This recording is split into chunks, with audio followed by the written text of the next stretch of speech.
So this was the 4 yesterday, tuyo na siya. This is the Harrier jump jet VTOL, vertical takeoff and landing subsonic jet.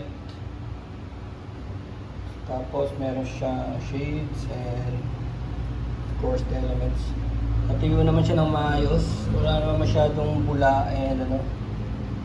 Yeah. So now we're going to go to for the who's this? I'm gonna put you in a resin, boy. Aircon. So kahapon meron tayong mga designs na wala rin sa mismo ano niya, lalagyan niya. No? So meron pa tayong billiards and something and terracotta warriors. So hindi siya nag-mix and I'm supposed to put the pedestal, pangit eh. So it ended up simplicity. So simplicity is better. So tinanggal ko na lahat. Tapos napaligiran siya ng 1, 2, 3, 4, 5, 6. So wala na yung label niya. Ito na lang gears from the motorcycle. Si Moto Guzzi VMAX 1100 and the Virago. This is the Yamaha R1, the Yamaha 250 DTR, and the CBR 1100, and the Kawasaki Ninja CX.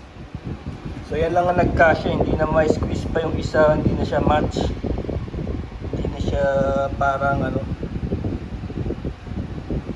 Pero pagka inikot mo yan, let's say iikot mo, yun lang naman ang gusto ko. Pag inikot mo, dapat balance pa rin. No? Yan, ikot mo na ganyan. Hindi naman siya masagwa na parang may space eh. Pero kailangan lang talaga pag inikot mo siya. O dito sana, pero hindi na talaga pwede. Itong internals na kasi wala nang pwesto para sa gulong mo. Kaya yung buka na lang ng mga motor. Okay, let's pour this one. Ito yung ating pour. So this will be the all motorcycle pour.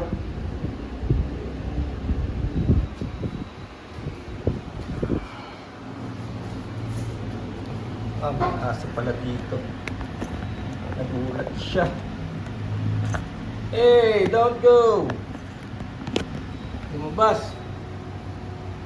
Lumabas yung kaisa-isa kong audience.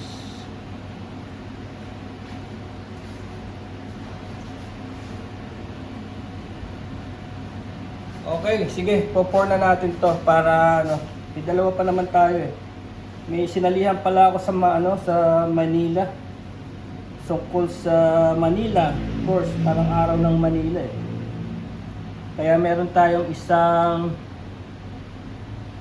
resin pour na tungkol sa Manila. Yun, I have to do it next week pa naman. So may oras pa tayo. Alam niyo naman sa ganitong art eh matagal ang planning. Ang planning eh pwedeng abutin ng pwedeng abutin ng 1 linggo, pero ang pour is ang pagpo-pour ay sandali lang. At umangat to. Umangat to. Nakaiba. Who's making you rise? Ano naman yung hangin? Hindi naman siguro. Take pan. Hinaan natin. Yan. Okay. Pouring natin yan.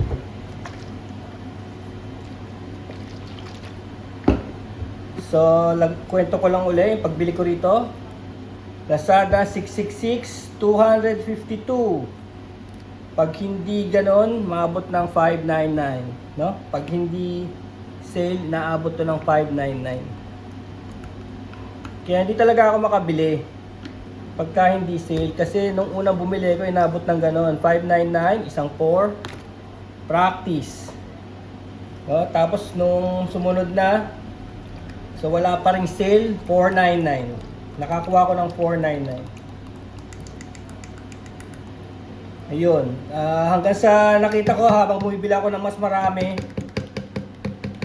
mas mura. Pamura ng pamura. Hanggang sa, ayan, nabot na ng 252. Free delivery. Eh syempre, dahil nakatikim na ako ng 252, hindi na ako bibili ng 500 plus, no? Kahit kailan. Hindi na ako bibili. Maghahanap na ako. Ibig sabihin, kaya pala nilang ibaba ng ganito kababa ang presyo nito. Kasi kaya mahal ang ano eh. Bumalik si Scooby, ang aking audience. Mahal ang, naibababa naman pala nila. Mahal kasi ng resin. Ayan, sa umpisa medyo cloudy siya. Pero habang iniikot mo, ayan, kwento ko rin lang sa inyo uli. Hindi ito tinatapon sa drain dahil babara yung drain nyo. And itong karton na ginagamit ko, tsaka itong tabo ay hindi ko na hinugasan, tinataob ko lang. Ayan, as you gano'n, no? As you mix, nagiging clear na siya. And of course, parang modern tong ano eh. Itong resin na to, ano pangalan niya? Bang Ningxi. Parang modern to eh, kasi ano eh, hindi mabaho. Scoop! Hindi mabaho eh. Tapos cures in 24 hours and tawag dito. May 40 minutes tayo. Pag nag-mix na yan with the hardener, may 40 minutes tayo to manipulate it, no? Para tanggalin yung ano. So yung ano, yung gear na yan is actually a motorcycle gear. Inalis ko nung isang araw this week. So that's symbolic of it because talagang galing yan sa motorcycle. A motorcycle that run already for 50,000 kilometers. So ayan, let's go.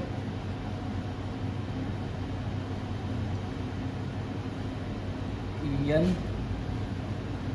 Gaya ng dati, we pour on the motorcycles first. For the same reason, kagaya na sinasabi ko dati, this is a series of pours, 4. So maabot, parang lumalabas na siya yung 1 liter kasi 4 liters. 4 times kasi tayo eh. So 4 liters ang anuhan natin dito.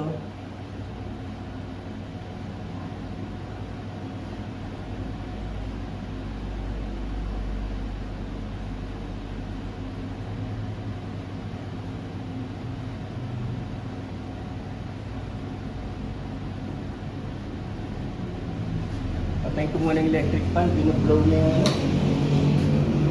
So kinakaperan ko na yung mismong bike.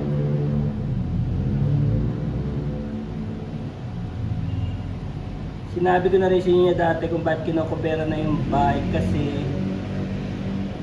baka kasi hindi ito matuloy as a table. Pwede siya kasing maging isang world record.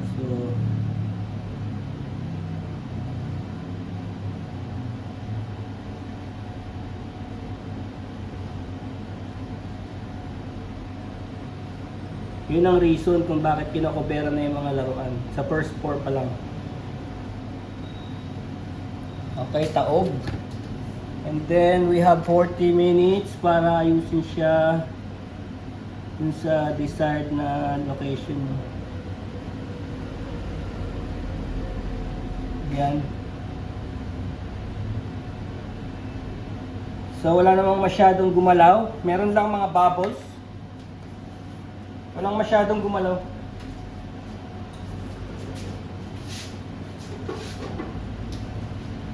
Init naka-aircon na eh.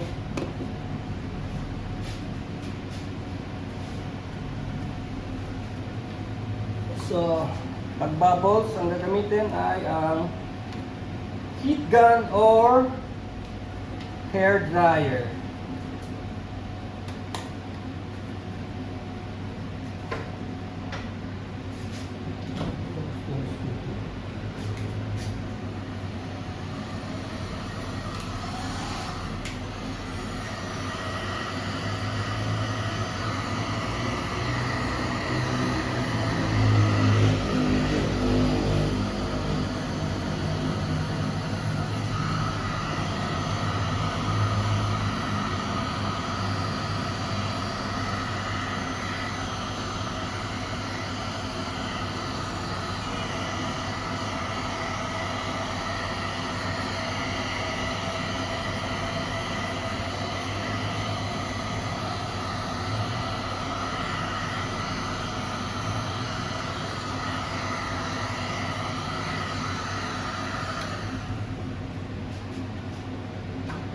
So gaya nga ng sabi ko dati, this is a very simple design, parang si Apple.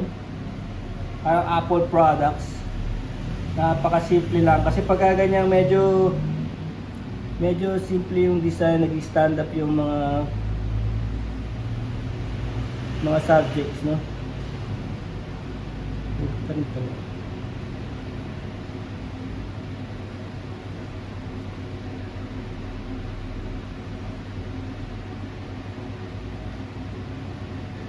So what do you think, di ba?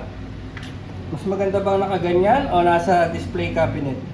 Ito pwedeng ikabit sa wall, pwedeng gawing table and everything.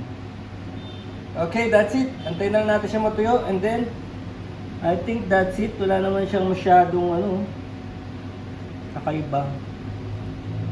Yeah, that's it. Peace!